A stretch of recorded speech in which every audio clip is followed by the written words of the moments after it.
Good afternoon and welcome to this episode of TagamiVision. I'm Phil Tagami. With us today is our council member from District 7, Councilmember Larry Reid. Thank you for having me, Phil. Thanks for being here, Larry.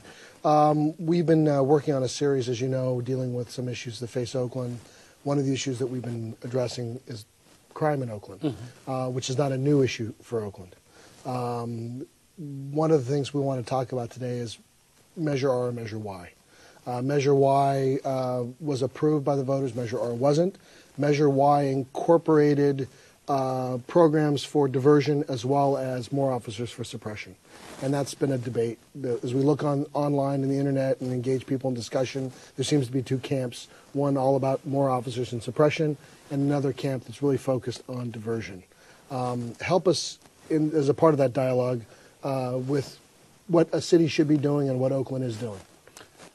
Well, I think, one, we are trying to live up to our commitment regarding Measure Y that the voters approved, and that is our efforts to recruit and train and put on the streets new officers, which are becoming very difficult to do since all the other surrounding jurisdictions are in the process of hiring police officers as well. And so, my colleagues had said that by January of 2007, our police department should be fully staffed. Well, this is now August of 2007, and we're not fully staffed. We're out continuing our efforts to recruit new officers, get them into our academies, and hopefully, just hopefully, by the end of this year, the first part of 2008, we will be up to our authorized police strength.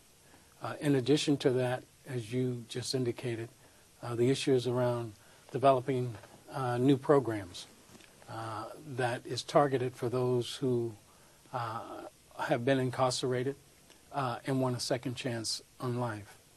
That is somewhat very frustrating to me since there are a number of programs that already exist, and those individuals who are coming out of our criminal justice institution are not taking the chance on seeking out those programs that are available to them now. So I don't know how one is to go about getting folks into new programs. So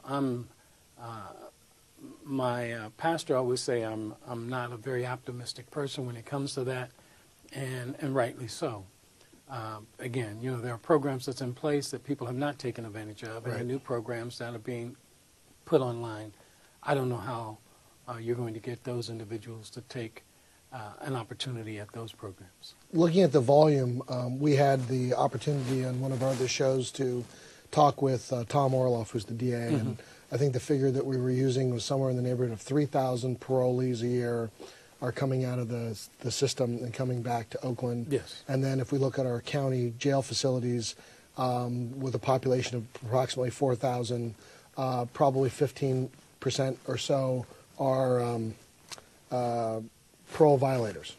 And so one of the questions then in looking, if I understand what you're saying, is maybe before we start new programs, we should look at what the current throughput and success rate of the existing programs was first, and then maybe, if I'm understanding you, we need to figure out how we can engage people who aren't going into these recovery programs to find out if there's a way that we can encourage them to be more active participants. Well, I think that's the only way you're going to find out. I mean, we really do need to determine whether or not the programs that are in place, whether or not they're being effective.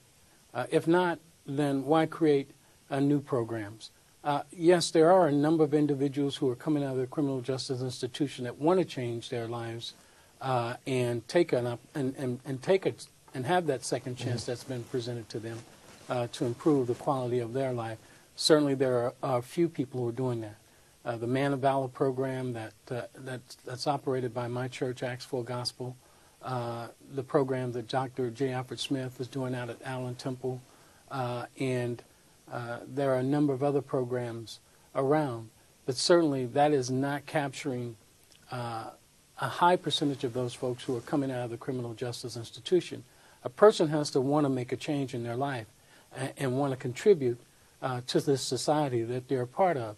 And so 3,000 individuals being released back into Alameda County a higher percent of those are being released coming back to Oakland, but they're not taking advantage of those opportunities. I remember myself and our assistant police chief, Howard Jordan, when we were attending a conference at the California League of Cities in San Diego last year. Right.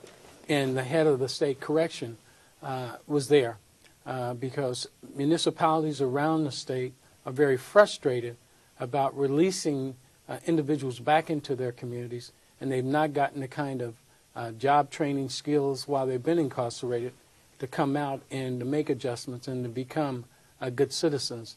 And you know, I voiced my frustration with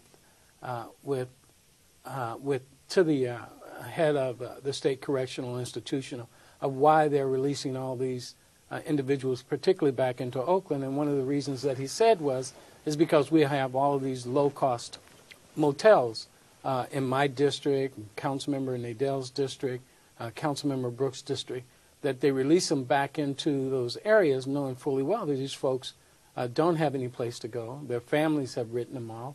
And so, you know, they are staying in these cheap motels, and then they are out committing the kind of crime that we see, that we have seen in this city, certainly over the last 20-some-odd years that I've lived here.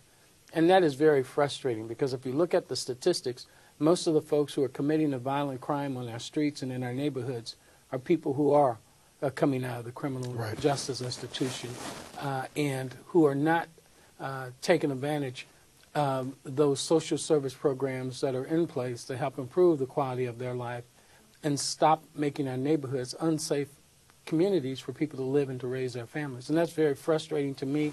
It's very frustrating to me that the state have that kind of mentality when it comes to releasing those who have been incarcerated back in the municipalities across our state. Right. When we look at the, you know, I've been doing a lot of study of crime statistics, separating property crimes from violent crimes, and with no, you know, no disrespect or not to diminish the horrible nature of the violent crime, I've been putting a lot of energy into the property crimes to understand what things we can do to make a more business-friendly environment for people who are coming in to conduct business or to attract retail into our urban center. And the violent crime is also an important aspect. Some have said that the nonviolent crime is actually a path to violent crime, and others, of course, focus more on the drug trade as a root cause of that. We've seen since 2002, I believe, about a 33% increase in property crime and about a 29% increase in violent crime from 2002 to the end of 2006. And we've seen a significant decrease in arrests in both counts, and both counts are significantly below the state average. Some have attributed that to the labor relations between the city and the police. Some have said it's something to do with the consent decree. Some have pointed towards the district attorney's office, and we asked Mr. Orloff that question, that in essence the bottleneck is at the DA's office or